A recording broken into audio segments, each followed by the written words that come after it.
నమస్తే, నేను మీ కిషోర్ కుమార్. ఈ వీడియో మీరు మొదటిసారి మన ఛానల్లో చూస్తున్నట్లయితే దయచేసి ఈ ఛానల్ని సబ్స్క్రైబ్ చేయండి.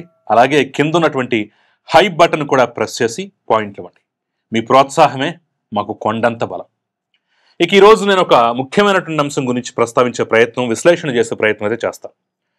శుద్ధపూస కబుర్లు అంటే ఏంటో, ఎలా ఉంటాయో కూడా చూపించే ప్రయత్నం, కళ్ళకు కట్టినట్టుగా వివరించే ప్రయత్నం అయితే చేస్తాను.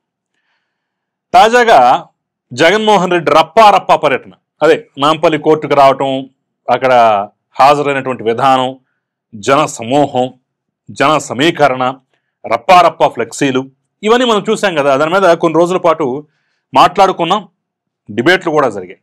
అయితే ఇప్పుడు తాజాగా ఆ డిబేట్లో ఒక రాజకీయ విశ్లేషకుడి యొక్క ప్రస్తావన తీసుకొచ్చి శుద్ధపూస కబుర్లు చెప్పేటటువంటి ప్రయత్నం ఒక పక్క వైసీపీ నాయకత్వ గణం చేస్తుంటే, ఇంకో పక్క ఆహా ఇలా మాట్లాడతావా, నేను చంపేస్తాం, నేను నరికేస్తాం, నేను అజ్జేస్తాం, ఇజ్జేస్తాం అంటూ వాళ్ళ సోషల్ మీడియా కార్యకర్తలు, వాళ్ళ సైన్యం అయితే రంగంలోకి దిగి ఇష్టం వచ్చినట్టుగా రభస చేస్తుంది. ఇంతకీ ఎవరా విశ్లేషకుడు, ఏంటా కథ అని చెప్పేసి ఒక్కసారి చూసినట్టయితే బ్రీఫ్గా చెప్పే ప్రయత్నం చేస్తాం.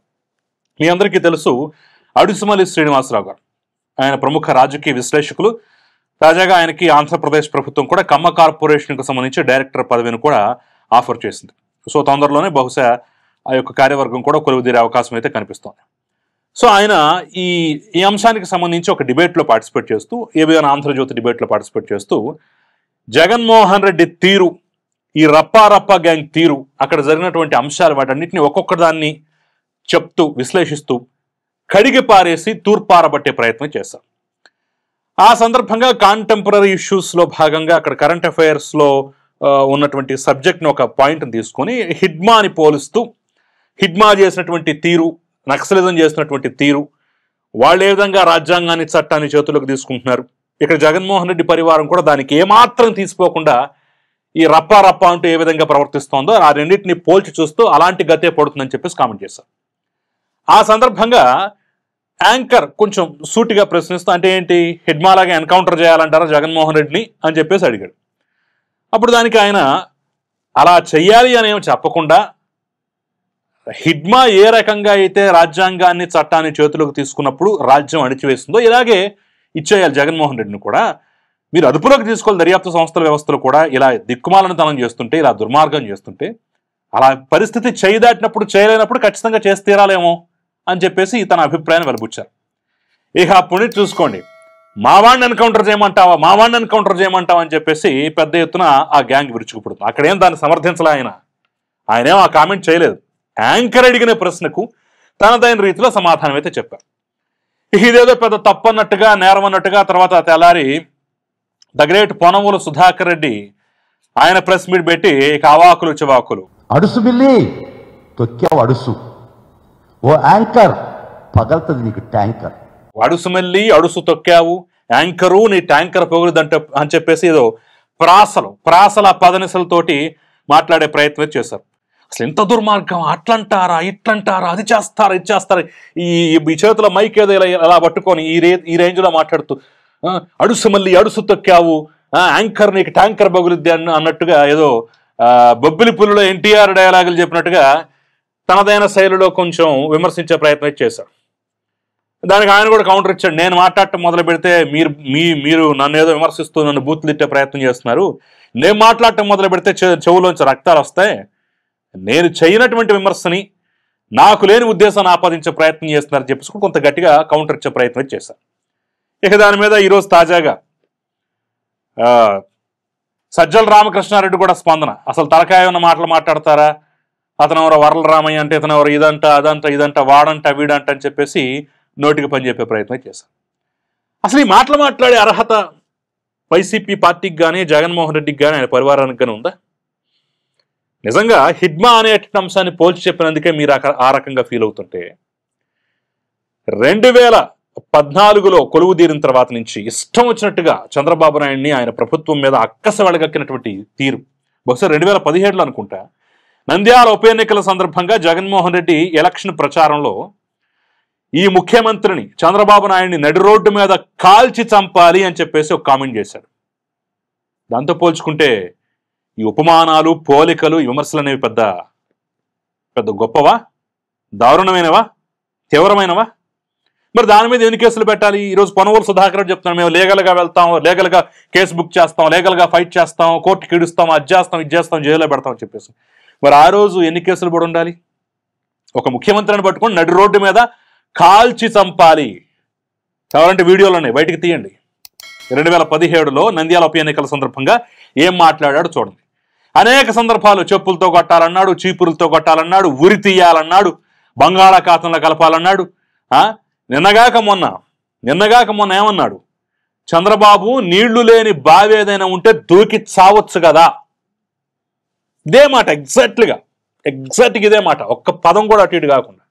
నీళ్లు లేని బావి ఏదైనా ఉంటే చూసుకొని దూకి చావచ్చు కదా అని చెప్పేసి కామెంట్ చేశాడు జగన్మోహన్ రెడ్డి. మరి వీటి మీద ఎన్ని కేసులు పెట్టాలి, ఎంత తూర్పార పెట్టాలి, ఎంత జైలు శిక్ష వేయాలి, ఎన్నిసార్లు జైలుకి పంపించాలి చెప్పండి? అక్కసు మీరు వెళ్ళగక్కితే ఒకటి, వేరే వాళ్ళు కామెంట్ చేస్తే ఒకట. ఇక చంద్రబాబుని, ఆయన కుటుంబాన్ని, ఆయన సతీమణిని, ఆయన కుమారుణ్ణి ఇష్టం వచ్చినట్టుగా సోషల్ మీడియాలో వ్యక్తిత్వ హననం చేసినటువంటి తీరు 2014 పూర్వం నుంచి కూడా. ఇంక దానికి ఎన్ని కేసులు పెట్టాలి, ఎన్నిసార్లు జైలుకు పంపించాలి?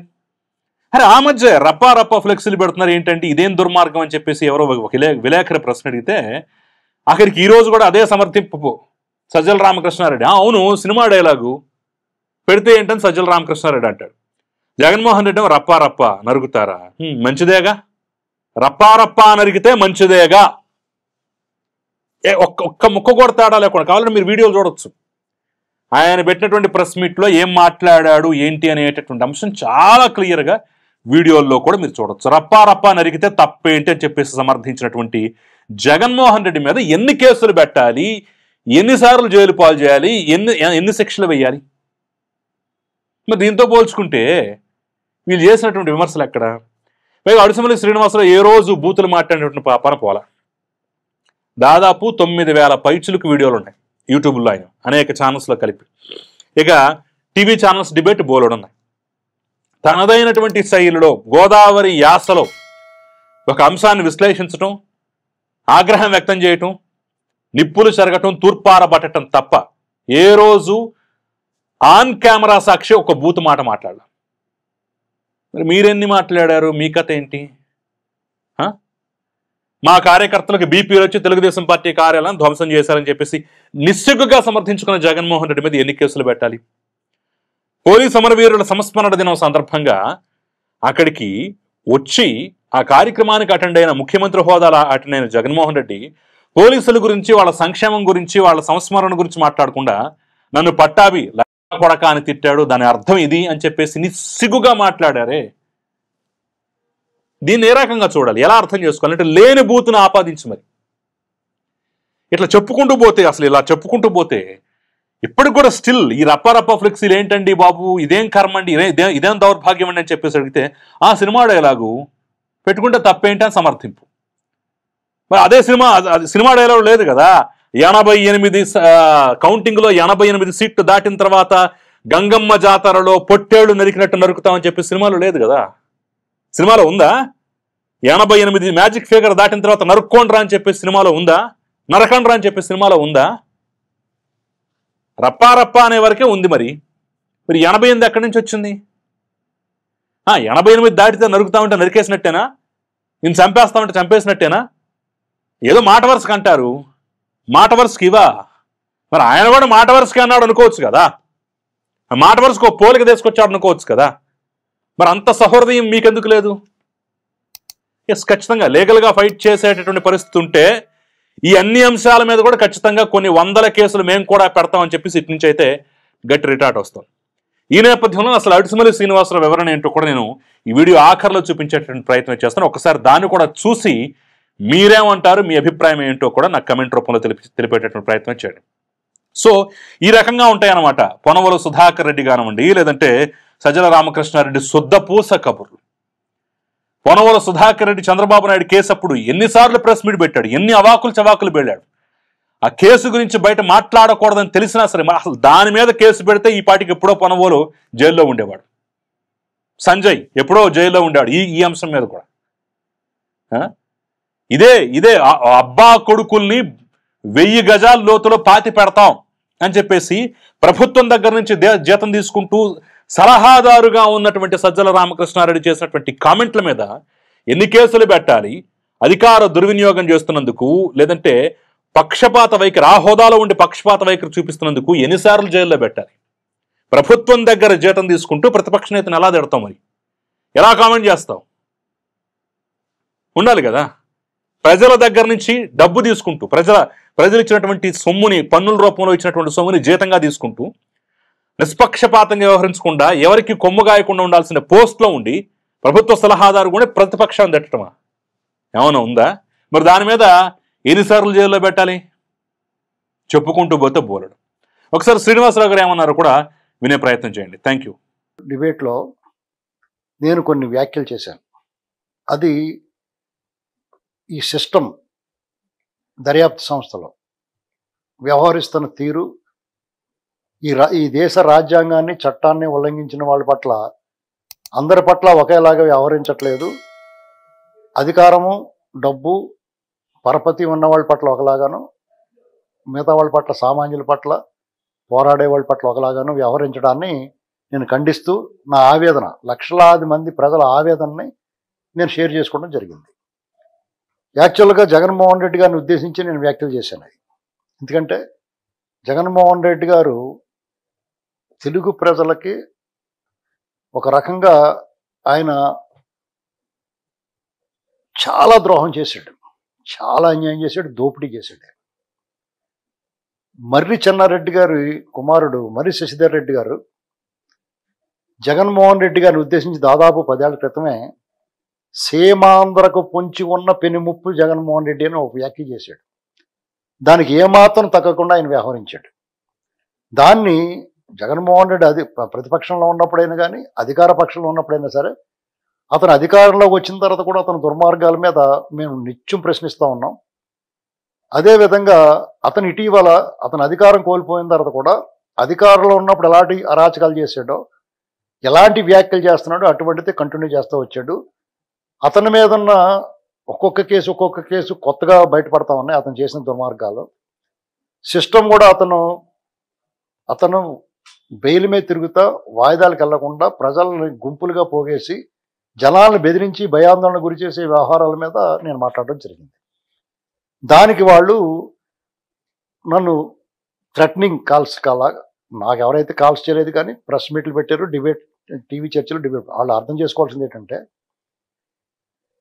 ఒక్కసారి వెనక్కి తరిచి చూసుకుని వాళ్ళ అధినాయకుడు, వాళ్ళ మంత్రులు, వాళ్ళ ఎమ్మెల్యేలు, వాళ్ళ ప్రధాన నాయకులందరూ కూడా వాళ్ళ సోషల్ మీడియాతో సహా ఏం మాట్లాడారు అనేటువంటిది గుర్తు తెచ్చుకోవాలి. జగన్మోహన్ రెడ్డి దగ్గర నుంచి మొదలు పెడితే ఆనాడు ముఖ్యమంత్రిగా ఉన్న చంద్రబాబు నాయుడు గారిని కాల్చి చంపాలని మాట్లాడాడు ఆయన.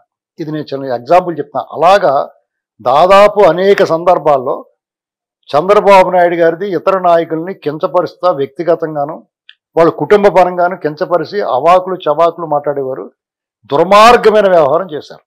వాళ్ళ చావును కోరుకున్నారు. వాళ్ళు, మేము ఎప్పుడు చావును కోరుకోలేదండి.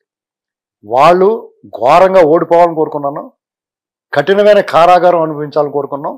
మా కోరికలో అతను ఘోరంగా ఓడిపోవడం జరిగింది.